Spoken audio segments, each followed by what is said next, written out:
হজরত আদম আলাইসাল্লামের সিংহাসনে আল্লাহ তালার আদেশক্রমে জান্নাতুল ফেরদৌসে নিয়ে যাওয়া হয়। সেখানে হজরত আদম আলাইসাল্লামকে স্বাধীনভাবে চলাফেরার অধিকার দেওয়া হলো। হজরত আদম আলাইসাল্লাম বেহেশতের অফুরন্ত নেয়ামতের মধ্যে থেকে দিন রাত শুধু এবাদত বন্দেগীর মাধ্যমে কাটাতেন। বেহেশতের হুর ও তার সব কিছু আনন্দ করার নতুন নতুন পথ দেখালেন। কিন্তু হজরত আদম আলাইসাল্লাম কিছু দিকে তাকাতো না, আকৃষ্ট হতো না, শুধু এবাদত বন্দেগী ও নীরবে বসে সময় কাটিয়ে দিতেন। প্রাণী জগতের চিরাচরিত স্বভাব থেকে তিনি মুক্তি থেকে পারলেন না। তিনি বেহেশতের অপরন্ত নেয়ামতের মধ্যে থেকেও সঙ্গী সাথীর অভাব বোধ করলেন। তাই তিনি নিরানন্দ যাপন করে যেতে লাগলেন। আল্লাহ তাআলা এই বিষয়টা জানতেন। তাই তিনি জিবরাইল আলাইহিসসালামকে হজরত আদম আলাইহিসসালামের নিকটে পাঠালেন। জিবরাইল আলাইহিসসালাম হজরত আদম আলাইহিসসালামকে কাছে গিয়ে জিজ্ঞাসা করলেন, আদম, বেহেশত তোমার কেমন লাগছে? হজরত উত্তরে আদম আলাইহিসসালাম বলল, সবই ভালো লাগলো, কিন্তু চতুর্দিকে তৃপ্তকর পরিবেশ, হুর, সবাই সবাই ঘুরে বেড়াচ্ছে, কিন্তু আমার একটা যেন অভাব মনে হচ্ছে, যা আপনি আমাকে বোঝাতে পারবো না। আপনি আল্লাহ তাআলার নিকট থেকে জেনে নেবেন আমি এটা কিসের অভাব অনুভব করছি। জিবরাইল আলাইহিসসালাম বললেন, হে, আমি আমার অভাবের খবর জানি। আল্লাহ তাআলা আপনাকে অভাবের পূরণ করে দেওয়ার জন্য পদ্ধতি বলে দিয়েছে। আমি খুব তাড়াতাড়ি সেই ব্যবস্থা তোমার জন্য নিচ্ছি। এই বলে জিবরাইল সালাম সেদিন ওখান থেকে চলে গেলেন। পরের দিন ফজরের পূর্বে জিবরাইল সালাম আল্লাহ তাআলার নির্দেশ এতে একটা হজরত আদম আলাইহিস সালাম ঘুমন্ত অবস্থায় তার নিকটে এসে একটা বিনা অস্ত্রোপচারে কুদরতির কায়দায় তার বাম পাঁজরে একটি হাড় বের করে নিলেন। অতঃপর ওর রক্ত, মাংস, চামড়া কোনো আবার সাজিয়ে সেটা ফুঁক দিলেন। ফু দেওয়ার মাত্রই অপূর্ব নারী পরিণত হলো। অতঃপর তিনি দ্বিতীয়বার তার মুখে ফু দিলেন। এরপর তার শরীরের রুহু প্রবেশ হলো। তৃতীয়বার তার যখন আবার ফুঁক দিলেন, তখন সে নারী উঠে বসলেন এবং সেই নিজের মুখে পর্দা দিলেন, লজ্জার অনুভব প্রকাশ করলেন। বুখারীও মুসলিম দেখা যায় যে নারী পুরুষের পাঁজরের হাড় থেকে নারীকে সৃষ্টি করা হয়েছে। হাদিস শরীফে আছে নারীদের সাথে কোমল ও নম্র ব্যবহার করতে, কারণ নারীদের পাঁজরের হাড় থেকে সৃষ্টি করা হয়েছে। ইবনে ইসহাকের মধ্যে হজরত আদম আলাইহিসসালামকে বাম পাশের হাড় থেকে বিবি হাওয়াকে সৃষ্টি করা হয়েছে। এই সময় জিবরাইল আলাইহিসসালাম হজরত আদম আলাইহিসসালামকে ঘুম থেকে জাগ্রত করলেন। হজরত আদম আলাইহিসসালাম জাগ্রত হয়ে তার সম্মুখ হয়ে অপরূপ সুন্দরী ও চন্দ্রের উজ্জ্বল এক যুবতীকে দেখে সে তার দিকে তাকিয়ে থাকতে থাকলেন। হজরত জিবরাইল আলাইহিসসালাম বললেন, ইনি হলেন আপনার জীবন সঙ্গিনী বিবি হাওয়া।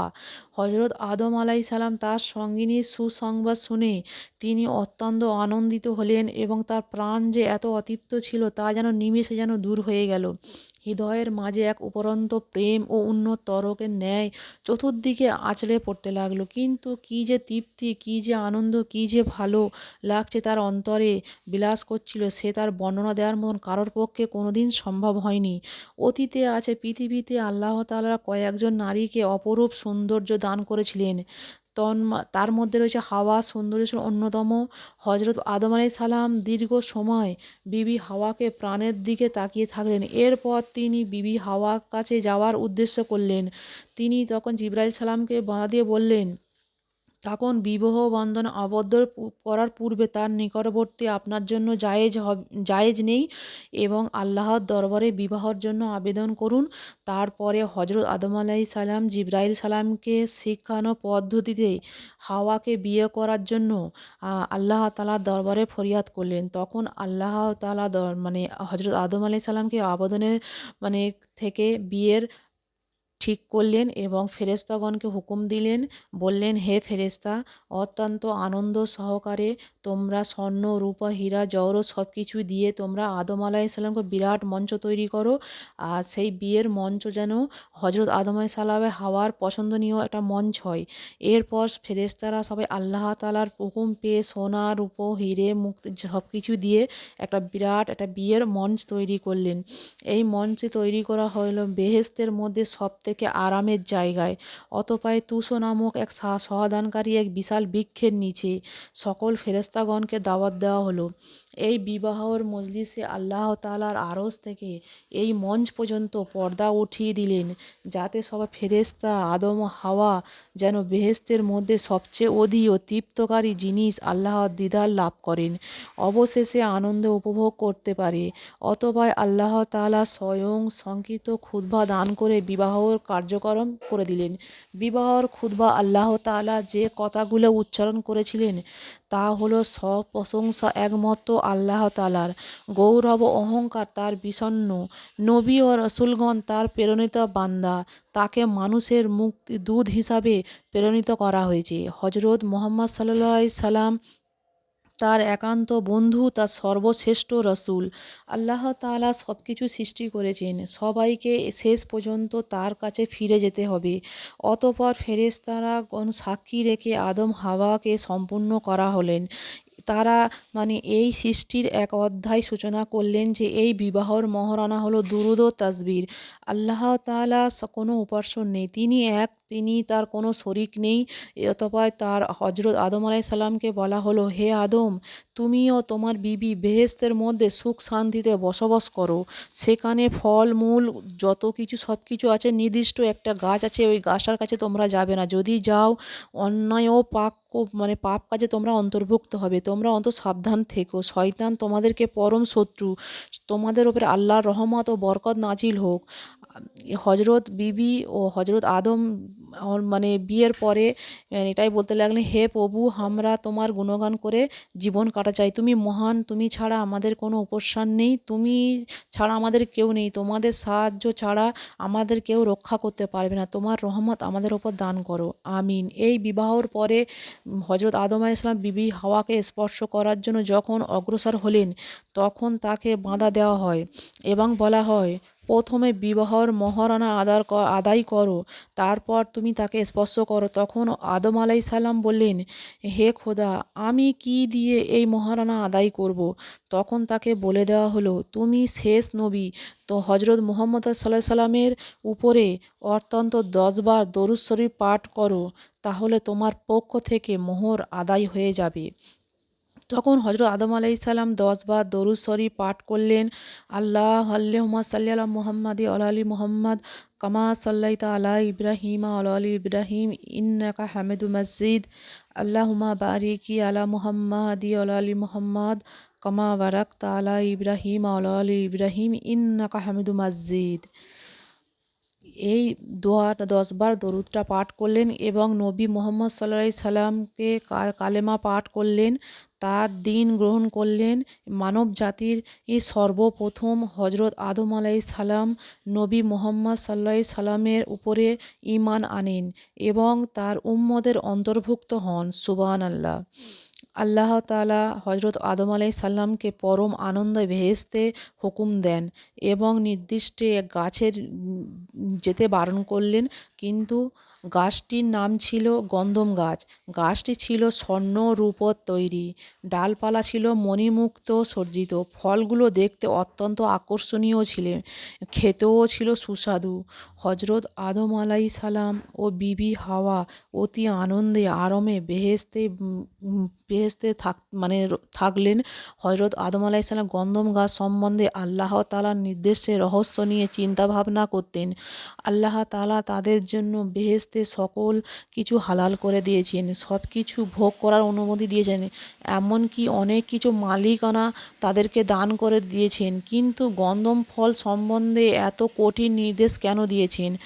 এই ধরনের চিন্তা ভাবনা আল্লাহ তাআলার পক্ষ থেকে হুঁশিয়ারি উচ্চারণ করেন। বলা হলো: হে আদম, শয়তানের প্ররোচনায় তোমরা কখনো আল্লাহর হুকুমের বিরুদ্ধে কোনো কাজ করবে না। শয়তান কিন্তু তোমাদেরকে চিরশত্রু, সে সর্বক্ষণ তোমাদেরকে বিপদকারী করার জন্য তোমার চেষ্টা চালিয়ে যাচ্ছে। এভাবে হযরত আদম আলাইহিস সালাম এইসব বাণী শুনে সতর্ক হতেন। তিনি গন্ধম গাছ থেকে ফিরেও তাকাতেন না, অতি অংশ ইবাদত বন্দেগী মগ্নে থাকতেন। এবং আরশের ঝুলন্ত লিপি কালিমাগুলো পাঠ করতেন। যদিও তিনি বারবার পাঠ করতেন, কিন্তু সব কিছু নির্ভুল তথ্য নিয়ে আয়ত্ত করার ক্ষমতা হয়নি। এই জন্য মাঝে মাঝে হজরত জিবরাইল আলাইহিস সালামকে প্রশ্ন করতেন। জিবরাইল বলতেন, ওই লিপিগুলো অর্থ যতটুকুই তাকে শেখার অনুমতি দিয়েছেন ততটুকুই তিনি অবগত আছেন, বাকি ততটা তার জ্ঞান ও তার নেই। শয়তানকে আল্লাহ তাআলা বেহেশতের বাইরে বসবাস নির্দেশ দেন। শয়তান পৃথিবীতে বসে হজরত আদম আলাইহিস সালামকে সর্বনাশের চিন্তা ভাবনা করতে লাগলেন। একদা ইবলিস শয়তান চিন্তা ভাবনা করতে করতে যে কোনো উপায়ে আদম হাওয়ার সাথে সাক্ষাৎ করতে হবে, তাই সে একটা নতুন পদ্ধতি বার করলো। বেহেশতে থাকাকালীন সে দোয়া দরুদ পাঠ করে কঠিন সমস্যা থেকে উত্তীর্ণ হয়েছে, সেই দোয়া সমূহ পাঠ করতে আরম্ভ করলেন। এক পর্যায়ে এসে তিনি ইসমে আজম পাঠ করে বেহেশতের দরজার নিকটবর্তী হওয়ার প্রার্থনা করলেন। তখন তার ভাগ্য প্রশান্ত হলো। ইসমে আজমের বদৌলতে আল্লাহ তাআলা তাকে বেহেশতের দরজা নিয়ে দাঁড় করায় দিলেন। সেখানে তিনি দেখলেন একটা ময়ূর পাঁচিলের উপরে বসে আছে। শয়তান দেখে ময়ূর চিনতে পারল না। ময়ূর জিজ্ঞাসা করলো, তুমি কে? শয়তান উত্তর দিল, আমি একজন ফেরেশতা। ময়ূর জিজ্ঞাসা করলো, তুমি এখানে কি চাও? শয়তান বলল, আমি বেহেশতের মধ্যে প্রবেশ করতে চাই। ময়ূর বলল, আদম হাওয়া সেখানে থাকাকালীন সময় সেখানে কারোর প্রবেশ অনুমতি নেই। শয়তান বলল, ময়ূর, তুমি আমাকে একটু দয়া করো, এর প্রতিদান হিসাবে আমি তোমাকে এমন একটা ইসমে আজম শিখিয়ে দেব যা পাঠ করলে তুমি কোনো দিন বৃদ্ধ হবে না। দ্বিতীয়ত, তোমার কোনো দিন মৃত্যু হবে না, তুমি কিয়ামত পর্যন্ত জীবিত থাকবে। তৃতীয়ত, এই সুখের বেহেশতে তোমাকে কোনো দিন কেউ বার করে দেবে না। এই বলে শয়তান ইসমে আজম পাঠ করে ময়ূরকে শোনালেন। ময়ূর মনোমুগ্ধ হয়ে ইসমে আজমের পাঠ শোনা আকৃষ্ট হয়ে তাকে নিয়ে বেহেশতের দরওয়াজায় পৌঁছালো। সেখানে প্রহরী হিসাবে ছিলেন একটি সাপ। ময়ূর সাপকে ঘটনা বলল। সব দরওয়াজার একটু ছিদ্র দিয়ে, মানে সেখানে সব কিছু বলা বা সাপ দরজা ছিদ্র দিয়ে শুধু মাথা বের করে ময়ূরকে কথাগুলো শুনলো এবং শয়তানকে জিজ্ঞাসা করলো, তুমি কে? শয়তান পূর্বের ন্যায় উত্তর দিল, আমি একজন ফেরেশতা। আমি আরশে আজিমের নিচে বসবাস করতাম। সেখানে বসে আমি এমন এক ইসমে আজম শিখেছি যা পাঠ করলে সকল উদ্দেশ্য সাধিত হয়। তখন সাপটা বলল, আমাকে তুমি শিখিয়ে দাও। শয়তান বলল, হ্যাঁ, আমি তোমাকে শিখিয়ে দেব, কিন্তু একটা শর্ত আছে, সেটা হলো আমাকে বেহেশতের মধ্যে পৌঁছে দিতে হবে। সাপ বলল, হজরত আদম আলাইহিস সালামকে বেহেশতে থাকা অবস্থায় কারোকে বেহেশতে প্রবেশ করার হুকুম নেই, অতএব এটা আমার পক্ষে কোনোভাবেই সম্ভব নয়। তখন শয়তান বলল, আমি তোমার মুখের মধ্যে থেকে বেহেশত দেখে আসব, বাইরে বের হব না। সাপ তখন শয়তানের এই প্রস্তাবে রাজি হলো এবং হাঁ করল। শয়তান সাপের মুখের মধ্যে প্রবেশ করলো।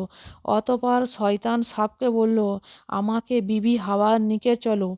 সাপ শয়তানকে মুখে নিয়ে বিবির হাওয়ার কাছে পৌঁছালো। তখন শয়তান সজোরে চিৎকার করে কাঁদতে আরম্ভ করলো। সাপের মুখ থেকে কান্নার আওয়াজ শুনে বেহেশতের সকল হুর মানে সব চলে এলো। এসে তারপরে এমনকি বিবি হাওয়াও সেখানে চলে এলো। অতঃপর সাপকে তার ক্রন্দনের কারণ জিজ্ঞাসা করা হলো। সাপ বলল, আমি তোমাদের পরিণামের কথা ভেবে কাঁদছি। আল্লাহ তাআলা তোমাকে ও হযরত আদম আলাইহিস সালামকে বেহেশত থেকে বের করে পৃথিবী নামক এক নিরস জায়গা, অশান্তিপূর্বে জায়গায় তোমাদেরকে পাঠিয়ে দেবে। এই কথা আরশে আজিমে লিপিবদ্ধ রয়েছে। পৃথিবীতেও প্রাণের ব্যাপারটি মানে কোনো শান্তি ভোগ, কোনো ক্ষুধা, দারিদ্র্য এবং দুঃখ, কষ্ট, পরিশ্রম, অশান্তি বিরাজমান। সেখানে পরিশ্রম করে খাদ্য জন্মাতে হবে। খাদ্য জন্মাতে ব্যর্থ হলে ক্ষুধায় যন্ত্রণায় অস্থির হতে হবে। সেখানে তোমাদের অসংখ্য সন্তান ও জন্ম নেবে। তাদের মধ্যে ঝগড়া কলহ লেগেই থাকবে। খুন খারাপি নিতান্ত ব্যাপার বিবেচিত হবে। রোগ বৃষ্টি, নানা রকম ঝড় বৃষ্টির কারণে তোমার দিন পার হবে। আল্লাহ শতবার ডেকেও তার সাক্ষাৎ লাভ করতে পারবে না। তিনি সহজে বনি আদম আলাইহিস সালামের কোনো দাবি দাওয়া পূরণ করবেন না। মানুষ জন্ম থেকে মৃত্যু পর্যন্ত অবিরাম পরিশ্রম করেও নিজের পেটের আহার সক্ষম করতে হবে না। তখন অন্যায় অসৎ পথ গ্রহণ করতে ব্যর্থ হবে। এক কথায় দোজখের যন্ত্রণার চেয়েও সেখানে কোনো অংশ নিপীড়ন কম নেই। সেই ভয়াবহ কষ্টের পৃথিবীতে গিয়েও দিবারাত্রি চোখের পানি ফেলেও কাঁদতে হবে তোমাদেরকে। তারপরেও তোমাদেরকে কোনো দুঃখের অবসান হবে না। আমি তোমাদের সেই দুঃখের সময় জীবনের কথা ভেবে কাঁদছি। বিবি হাওয়া শয়তানকে জিজ্ঞাসা করল, তোমার কথা সততা কিভাবে যাচাই করব? শয়তান বলল, আমি আল্লাহ তাআলা শপথ করে বলছি, আমি এক বিন্দু মিথ্যে বলছি না। যদি আমি মিথ্যে বলি তাহলে আমার উপরে আল্লাহ তাআলা ফেরেশতাগণের লানত পতিত হয়।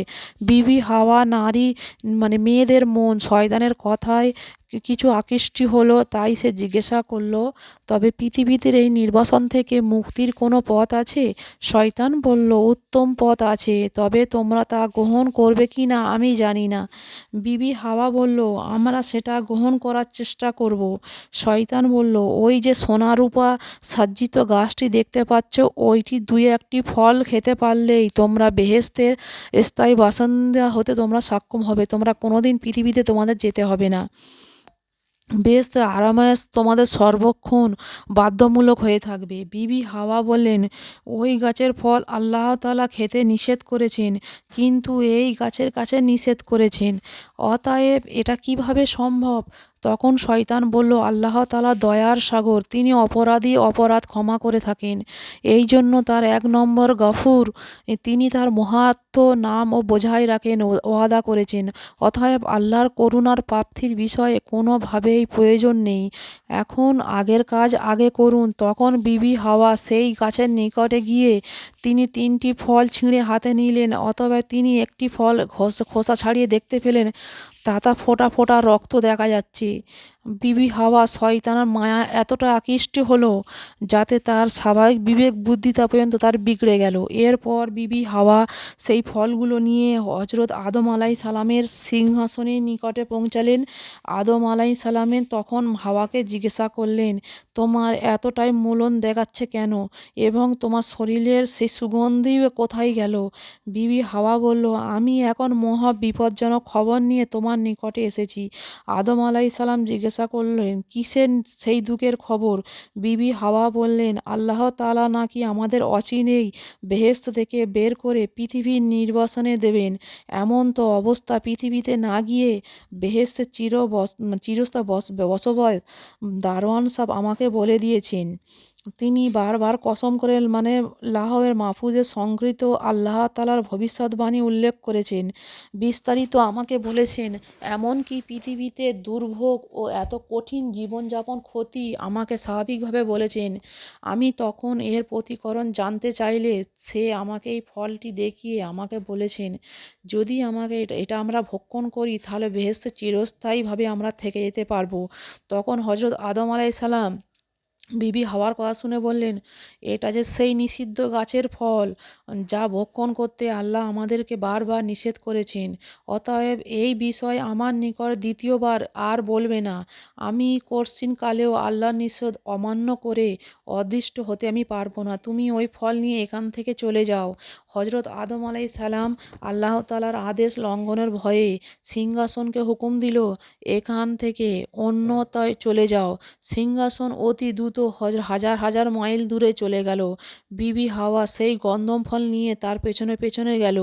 হযরত আদম আলাইসাল্লাম বললেন, দেখো বিবি হাওয়া, তুমি আল্লাহর নির্দেশকে ভয় করো, কারণ এর খেলাপ করলে আমরা চিরদিনের জন্য নাফরমানি হিসাবে আমরা শাস্তি ভোগ করব। বিবি হাওয়া বললেন, তুমি সঠিক ঘটনা ও অনুসরণ করতে সক্ষম হওনি। বেহেশতের পৌরী মিথ্যাবাদী হতে পারে না। সে আল্লাহ তাআলার নামে কসম করে যা যা কিছু বলেছে তা আদৌ বেকার হতে পারে না। তুমি আমার কথা বিশ্বাস করো এবং ফলটি খেয়ে ফেলো। হযরত আদম আলাইসাল্লাম বললেন, হ্যাঁ, যদি আল্লাহ আমাদের জন্য পৃথিবীর নির্বাসন পছন্দ করেন তবে তাই স্বাচ্ছন্দ্য মেনে নেব, তবুও তার আদেশের বিরুদ্ধে করব পারবো না। বিবি হাওয়া আদম আলাইসাল্লামের নিকটে কোনো প্রশ্রয় না পেয়ে সাপের নিকটে চলে গেলেন। সাপের নিকটে আদম আলাইসাল্লামকে মন্তব্য জানালেন। তখন সাপ বলল, আপনি নরম দিলের মানুষ, আপনি পৃথিবীতে গিয়ে আদম আলাইসাল্লামের ন্যায় কষ্ট সহ্য করতে পারবেন না। অতএব এই বিষয়ে আপনার অধিক সচেতন হওয়া উচিত, না হয় আপনার অধিক কষ্ট ভোগ করতে হবে। তাই আপনি একা বেহেশতের মধ্যে রক্ষিত এক জায়গায় নেশা জাবিত সারাপ আছে, সেটা এনে প্রথম আদম আলাইসাল্লামকে পান করাবেন। আদম এটা পান করার পর যখন কিছুটা নেশাগ্রস্ত অবস্থায় অচেতন হবে, তখন তুমি এই মুখে ফল তুলে দেবেন। এটা খুবই সহজ পথ। এই পথে আপনার উদ্দেশ্য সফল হবে। বিবি হাওয়া সাপের পরামর্শ অনুসারে বেহেশতের নির্দিষ্ট স্থানে গিয়ে সেই সারাপ নিয়ে এসে সংগ্রহ করে অতি গোপনে এনে হজরত আদম আলাইসাল্লামকে অজান্তে তাকে পান করিয়ে দিলেন। তিনি সারাপ পান করার পর যখন কিছুটা অচেতন হলেন, তখন বিবি হাওয়া তার মুখে এই ফল তুলে দিলেন এবং নিজেও একটু ফল খেলেন। হজরত আদম আলাইসাল্লাম যখন ফল দুটি গিলে ফেললেন, তখন তিনি সিংহাসন থেকে ছিটকে পড়লেন। তার মাথার তাজ ও শরীরের সকল পোশাক খুলে গেল।